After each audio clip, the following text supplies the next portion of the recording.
오늘은요, 예수님께서 그 제자들을 데리고 갈릴리 지방의 가나라는 도시에서 열리는 그 결혼식에 참석했을 때 일어났던 일을 소개해 드리려고 합니다. 특별히 여러분, 가나에서는 예수님의 첫 번째 이적이 있었기 때문에 대부분의 사람들은 일어난 그 기적에 포커스를 맞춰서 이 기사를 바라봅니다.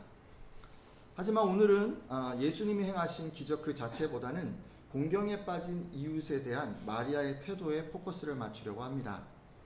그리고 이 말씀을 통해서 주변의 어려움을 만난 이웃에 대해서 우리들은 어떤 태도를 가져야 하고 또 그들을 위해 우리는 무엇을 어떻게 해야 하는지 교훈을 얻고자 합니다.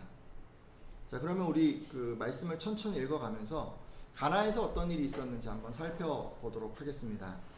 먼저 요한복음 2장 1절에서 3절 상반절까지 읽도록 하겠는데요. 제가 읽겠습니다. 사흘째 되던 날 갈릴리 가나에 혼례가 있어 예수의 어머니도 거기 계시고 예수와 그 제자들도 혼례의 청함을 받았더니 포도주가 떨어진지라. 아멘. 여러분, 이 당시 그 유대인들의 그 결혼 잔치는요, 보통 한 주간 정도 계속됐습니다. 그러니까 하루 이틀 한 게 아니라 며칠 동안을 이제 결혼 잔치를 한 거예요. 그러기에 지금 혼주와 가까운 사이였던 이 어머니 마리아는 이 기간 내내 이제 이 집까지 와서 머물렀던 것으로 보입니다. 지금 혼주가 누군지는 정확히 알 수가 없어요. 근데 예수님의 어머니뿐 아니라 그 예수님 또 제자들까지 다 초청한 것으로 보아서 이 예수님의 가족과는 각별한 관계에 있는 사람이 결혼하게 된 것으로 보입니다. 아마도 이 혼주의 집안은 지난 며칠간 축제 분위기에서 손님 대접에 최선을 다했을 것이고 모여든 하객들은 새 출발을 하는 이 신랑과 신부를 마음껏 축복하고 있었을 것입니다. 여기 말씀이 시작이 어떻게 되냐면 사흘째 되는 날 이렇게 이제 시작이 되잖아요. 그러니까 앞에 어떤 사건이 있었냐면 여러분 지난 주간에 들으신 사건이 있었어요.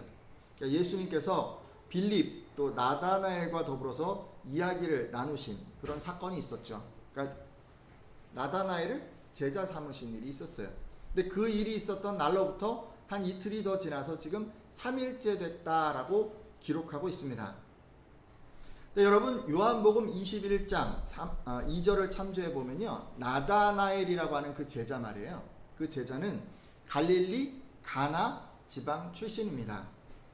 그러니까 지금요, 이미 3일 전에 예수님께서 그를 만나셨기 때문에 예수님은 지금 이 시점으로부터 최소한 3일 전에 이곳 가나에 와 계셨던 것으로 보입니다. 즉 예수님과 그의 제자들은 이미 3일 전부터 계속 가나에 머무르면서 결혼 예식에 참여하고 있었던 것입니다. 근데 지금요, 결혼 축하가 한참 진행 중인데 문제가 발생했습니다. 뭐가 어떻게 됐다고요? 포도주가 떨어졌어요. 당시 여러분, 유대인들에게 포도주는 일상적인 음료였고 이것은 이제 잔치에서 분위기를 흥겹게 만드는데 중요한 역할을 했습니다. 성도님들 중에 그 술에 관해서 과민 반응을 보이시는 분들은 이때 사용한 포도주는 알코올 성분이 없는 포도즙이라고 주장하기도 하지만 사실 이런 주장은 그 무리가 좀 있습니다. 이 당시에 사용한 것은 뭐 포도즙이겠지만 뭐 시간이 지나면 어떻게 되죠? 포도즙이 발효가 되잖아요. 그러니까 알코올 성분이 있는 포도주였다고 여겨집니다.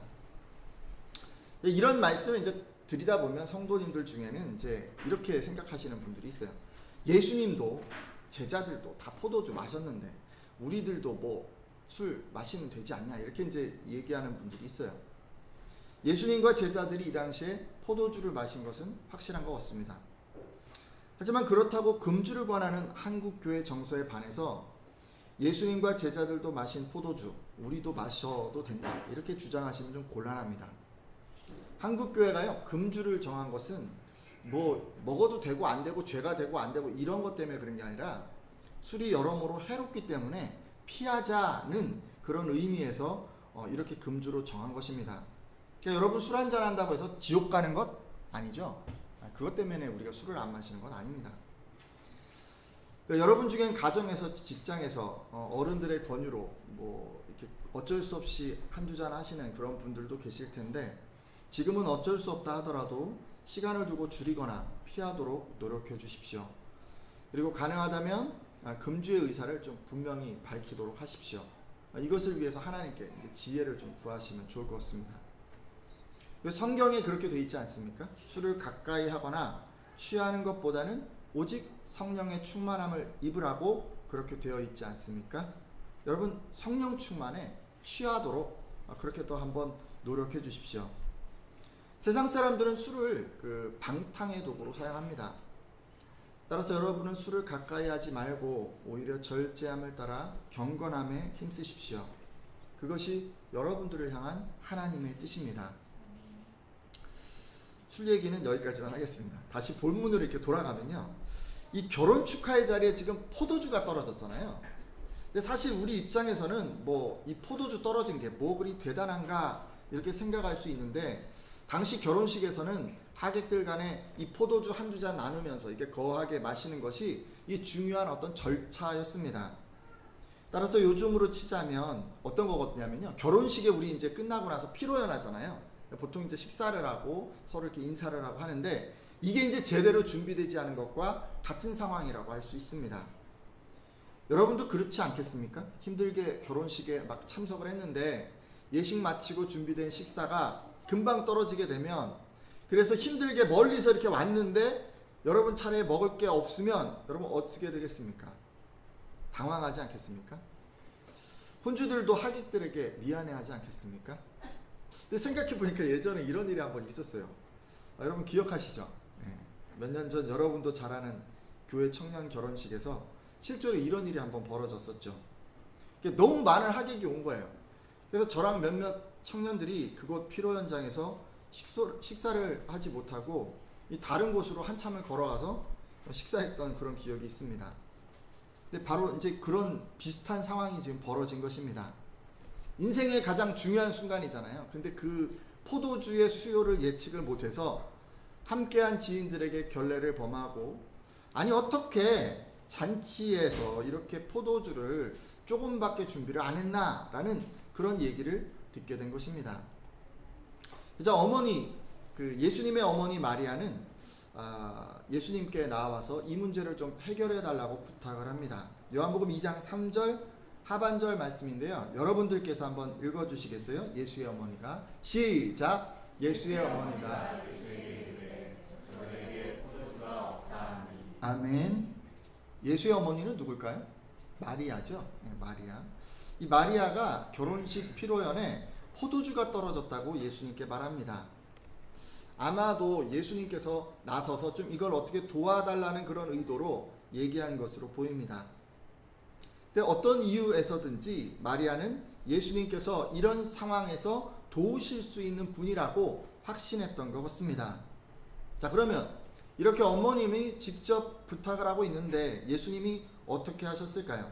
네, 어머니 걱정하지 마세요 라고 말하면서 이 문제 해결을 위해서 탁 팔벗고 나섰을까요? 뭐 기적을 한번 확 일으키셨을까요? 여러분 그랬으면 좋으련만 예수님께서는 어머니의 부탁을 정중하게 거절합니다. 요한복음 2장 4절 말씀인데요. 제가 읽겠습니다. 예수께서 이르시되 여자여 나와 무슨 상관이 있나이까? 내 때가 아직 이르지 아니하였나이다. 아멘. 여러분, 포도주 떨어진 일이 지금 나와 무슨 상관이 있습니까? 라고 하면서 거절하고 있습니다. 예수님께서 어머니의 청을 거절하신 것은요, 하나님께서 다른 계획을 가지고 있었기 때문이에요. 그러니까 하나님께서는 그분이 이제 정하신 때가 있는데 그때 예수님을 세상에 드러내려고 하셨습니다. 근데 지금 그때가 이르지 않은 거예요. 그러기에 예수님께서는 저들에게 포도주 떨어진 일이 무슨 상관이 있습니까? 내 때가 지금 이르지 못했습니다 라고 그렇게 얘기하시면서 거절하십니다. 여러분 이 말씀은요, 예수님과 상관없는 일이기 때문에 돕기 싫습니다 뭐 이런 식의 얘기가 아니에요. 하나님 아버지께서 정하신 때가 있는데 그 때가 지금 되지를 않아서 제가 임의로 세상에 이 자신을 드러낼 수 없습니다라고 그렇게 말씀하신 것입니다. 그러니까 예수님이 어떤 능력을 발휘해서 이 상황을 딱 돕게 되면 사람들의 주목을 확 받게 되기 때문에 기적을 행함으로 그들을 도울 수 없다라고 그렇게 말씀하신 것이죠. 그러니까 지금 상황은 어떤 거예요? 성도가 지금 기도하는 거잖아요. 성도가 이제 하나님께 막 기도를 하고 있어요. 예수님께 막 기도를 올리고 있어요. 근데 그 기도하는 것과 그 하나님의 뜻이 일치하지 않는 그런 상황이 지금 벌어지고 있었습니다. 사실 우리들도 마리아처럼 기도할 때가 있습니다. 다른 사람의 필요를 보고 사랑하는 마음을 품고 하나님 도와주세요라고 이렇게 기도를 하는데 그 사람을 돕는 게 하나님의 뜻과 일치하지 않을 수 있습니다. 그런 경우에 아마도 예수님께서는 이렇게 말씀하실 수 있겠죠. 그들의 상황이 나와 무슨 상관이 있습니까? 그들을 돕는 것은 하나님의 뜻이 아닙니다 라고 그렇게 말이죠.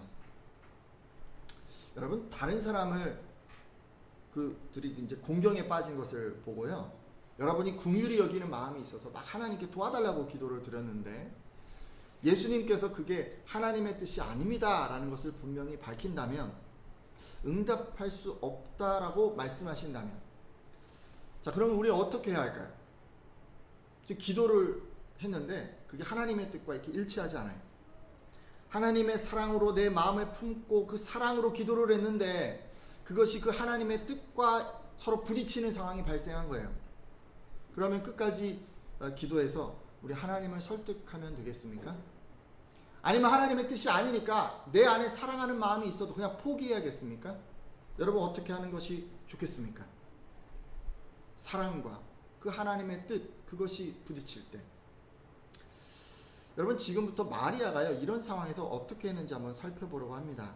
잠시 말씀을 보도록 하겠는데 요한복음 2장 5절 말씀입니다. 여러분 읽어주시겠어요? 그의 어머니가, 시작. 그의 어머니가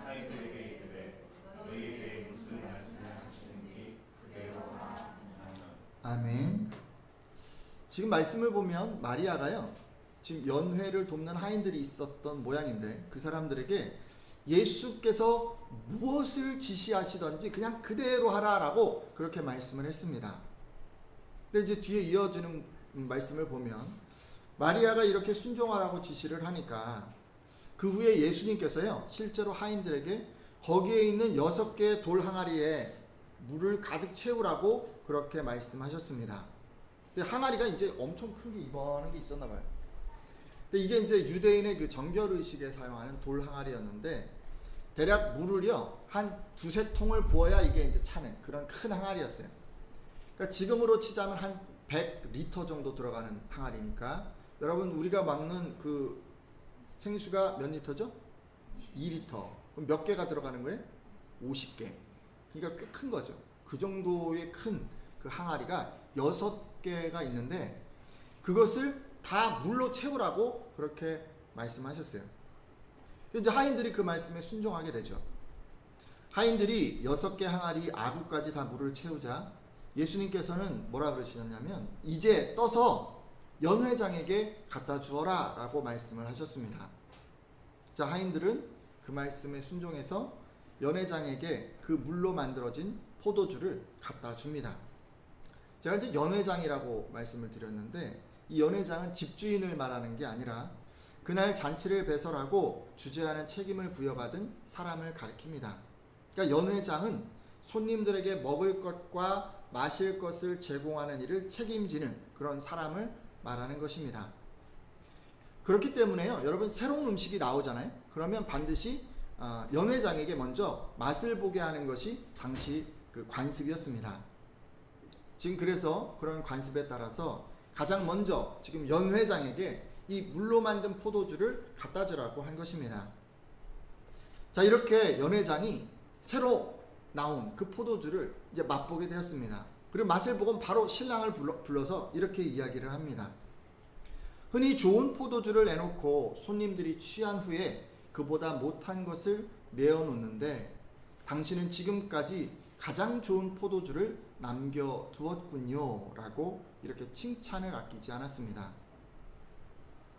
여러분, 예수님께서 기적을 일으키셨는데 그렇게 기적을 일으키셔서 가장 극상품의 포도주, 정말 어디 가서도 맛보기 힘든 최상급의 그 포도주를 공급해 주셨던 것입니다. 믿으십니까? 말씀 속에서 우리는요, 그 어머니 마리아와 그 아들 그 예수님, 그 두 사람의 어떤 긴장을 보게 됩니다. 어머니 마리아는 사랑하는 마음을 품고 하나님의 그 사랑으로 어려움에 처한 그 이웃을 돕고자 그렇게 하지만, 예수님께서는 하나님의 뜻을 따르기 위해서 이를 거절하셨기 때문입니다. 자, 이런 긴장의 상황에서 마리아는 예수님이 무엇을 말씀하시든지 그것을 따르겠다는 온전한 순종의 믿음을 보여주고, 그 믿음을 보신 예수님께서는 하나님의 뜻에 어긋나지 않으면서도, 그러니까 자신을 드러내지 않으면서도 문제가 해결될 수 있도록 도와주셨습니다. 그러니까 마리아가 예수님을 믿고 그분의 말씀에 순종할 때 하나님의 사랑과 그분의 뜻이 상충되지 않도록 예수님께서 직접 방법을 제안하고 또 문제를 해결해 주셨다는 말씀입니다. 저는 오늘 함께한 예배자들이요, 다 마리아처럼 이렇게 기도하셨으면 좋겠어요. 그래서 당면한 문제를요, 그것이 하나님의 뜻과 좀 다르다고 하더라도 응답받는 여러분 다 되셨으면 좋겠습니다. 말씀을 통해 알 수 있는 응답받은 이 마리아의 그 기도 자세가 세 가지 정도 우리가 살펴볼 수 있는데요. 첫째, 마리아는 이 곤경에 빠진 이웃을 보고 기도를 했습니다. 여러분도 이렇게 하세요. 저는 여러분들이 어려움을 처한 그 이웃들, 그들을 위해서 기도하는 게 이게 하나님의 뜻이냐 아니냐 이런 거 생각하지 않으셨으면 좋겠어요. 곤경에 빠진 이웃이 있잖아요. 예수님 안 믿는 사람, 뭐 나쁜 짓 한 사람, 그런 사람들이라 할지라도 상관이 없어요. 여러분, 어려움에 처한 사람들을 위해서 여러분 기도해 주세요. 그를 돕는 게 하나님 뜻인지 아닌지 분별하는 것은요, 우리 몫이 아니에요. 하나님은 우리들에게 뭐라고까지 얘기했냐면 원수를 사랑하라고까지 얘기를 했기 때문에 우리가 기도해야 될 대상은 그냥 어떤 제한이 없어요. 어떤 사람이든지 어려움이 있고 힘듦이 있고 그 마음에 아픔이 있는 사람들을 우리들이 위해서 기도해야 하는 거예요. 그걸 분별하는 건 우리 몫이 아니에요. 그건 누구의 몫이냐면 예수님의 몫이에요. 여러분은 그저 사랑으로 기도하시면 됩니다. 그게 이웃을 향한 우리들의 역할입니다. 여러분이 이웃의 복을 빌어주기 위해서 부르심을 입은 분들이기 때문입니다. 믿으십니까? 때로 우리들은요, 그 사람은 자격이 없어, 교회도 안 다니잖아, 내가 기도해도 응답받지 못할 거야 라고 생각을 합니다. 때로 우리들은 그 사람은 죄인이야, 하나님께 벌을 안 받은 것만도 다행인데 문제를 해결해 달라고 기도하면 과연 하나님께서 들어주실까라고 그렇게 생각을 합니다. 그래서 이웃이 어려움에 처한 것을 보고도 하나님이 그 사람의 그 지은 죄를 미워하실 거라고 생각하고 기도하지 않을 때가 있습니다. 네, 맞아요, 여러분. 지금 여러분 주변에 공경당한 그 사람은요, 하나님께 복을 받을 자격이 없는 사람일 수도 있습니다. 하지만 여러분, 그렇다고 포기하지 말고요, 여러분 사랑의 마음을 품고 기도하십시오. 그래서 예수님께서 여러분의 기도에 적절한 응답을 하도록 그렇게 만드십시오. 이웃의 아픔을 보고 여러분의 기도가 응답되고 안 되고를 절대 생각하지 마십시오. 여러분은요, 그저 사랑으로 기도하기만 하면 되는 거예요. 그러면 길은 누가 내는 거예요? 예수님께서 내시는 거예요. 응답은 예수님이 하고 안 하고 어떻게 하고 이거 다 결정하고 그렇게 하시는 거예요. 두 번째, 여러분 마리아처럼 예수님께 문제를 알려드리십시오. 뭘 알려드려야 된다고요? 여러분, 마리아는요, 자기가 원하는 거 간구하지 않았어요. 그냥 지금 문제가 생겼으니까 어떻게 하면 좋을까라고 그렇게 문제를 예수님께 알려드렸어요. 실제로 마리아를 보면 포도주를 공급해 주세요 라고 이렇게 요청하지 않았습니다. 그냥 그저 포도주가 떨어졌습니다 라고 그렇게 기도를 했어요. 마리아는 지금 어떤 문제를 만났는지, 자기가 해결할 수 없는 문제가 무엇인지 이렇게 알려드린 거예요. 그렇다고 마리아의 마음속에 어떻게 되었으면 좋겠다는 그런 마음, 그런 생각 없었던 것은 아닐 것입니다. 분명 마리아는 예수님께서 기적을 일으키셔서 포도주를 공급해 주기를 원했을 것입니다. 그렇지만 그런 생각은 그저 마음에 묻어놓고 자신이 만난 어려움을, 그러니까 여기서는 이웃의 그 어려움을 그대로 예수님께 말씀드린 것입니다. 어떤 방식으로든지 그분께서 해결해 주실 것을 믿으면서 말이죠. 성도 여러분, 이렇게 기도하는 것은 중요합니다. 내가 과정과 결과를 주도하지 않고 예수님께서 직접 모든 과정과 결과까지 인도하실 수 있도록 내어 맡기는 것이기 때문입니다. 여러분, 이렇게 기도하는 게요, 예수님의 주권을 인정하면서 기도하는 방식이에요. 근데 우리들은 이렇게 잘 기도하기가 힘들죠. 잘 이렇게 기도를 못하는 것 같아요. 우리들이 이제 자녀들을 위해서 기도를 많이 하니까 이제 자녀가 이제 진학하는 거 이런 거 위해서 이제 기도할 때 이제 우리 이렇게 기도해요. 내 자녀가 어떤 명문 대학에 들어가게 해주십시오. 라고 이제 이런 식으로 기도를 하는 거예요. 이렇게 내가 원하는 걸 딱 정해놓고 그 응답을 받고자 그렇게 기도를 하는 것입니다. 하지만 여러분, 이렇게 기도하면요, 여러분은 예수님의 주권을 침해하는 것입니다. 여러분 기도자잖아요. 근데 기도자가 하나님이신 예수님을 좌지우지하려고 내 뜻대로 막 이렇게 저렇게 움직여 보려고 그렇게 하는 것입니다. 그러니까 천지를 지으신 하나님이라고 우리가 고백을 하면서 그 예수님을 그냥 한낱 우리들의 우상으로 전락시키는 거예요. 오늘 함께한 여러분은 이렇게 예의 없이 간구하는 것을 원치 않으시리라 믿습니다. 따라서 오늘 함께한 예배자들은요, 마리아처럼 그렇게 기도해 주세요. 그저 지금 자녀가 진학을 해야 되는데 어떤 문제를 만났는지, 무엇으로 어려움을 겪고 있는지 그냥 그것을 그대로 예수님께 알려드리십시오. 여러분이 원하는 것을 얻기 위해 기도하는 것보다 그것을 이루기 위해서 부족한 것들을 알려드리십시오. 한창 공부하는 자녀들을 위한 그 기도를 예로 들자면, 자녀가 지금 건강이 안 좋아요. 그럼 건강이 안 좋은 것을 위해서 기도해 주십시오. 집중력이 부족해요. 그럼 하나님, 집중력이 부족합니다 라고 이렇게 기도해 주세요. 공부하기 싫어해요? 공부에 대한 열정이 부족합니다 라고 그렇게 기도해 주세요. 수학 과목 싫어합니까? 그러면 수학 과목을 너무 싫어하는데 어떻게 하면 좋을까요? 예수님, 이렇게 기도를 하세요. 자녀가 만난 문제가 있는데 그냥 그대로 알려드리라는 그런 말씀입니다. 그래서 예수님께서 그 문제 해결의 총괄적인 책임자가 되실 수 있도록 그렇게 만들어 주십시오. 예수님께 이렇게 알려드리고 다 맡기라고 했으니까 좀 더 생각해 보겠습니다. 사실 여러분, 이렇게요, 예수님께 문제 해결의 주도권 다 넘겨드리면 그럼 여러분 뭘 하면 좋을까요? 다 예수님이 하는데 그럼 여러분 뭘 해야 좋을까요? 그렇죠, 권사님이 정답을 하십니다. 우리는요, 다 이렇게 문제를 다 기도를 하고 나면요, 한 가지만 하면 돼요. 감사하시면 됩니다. 믿으십니까?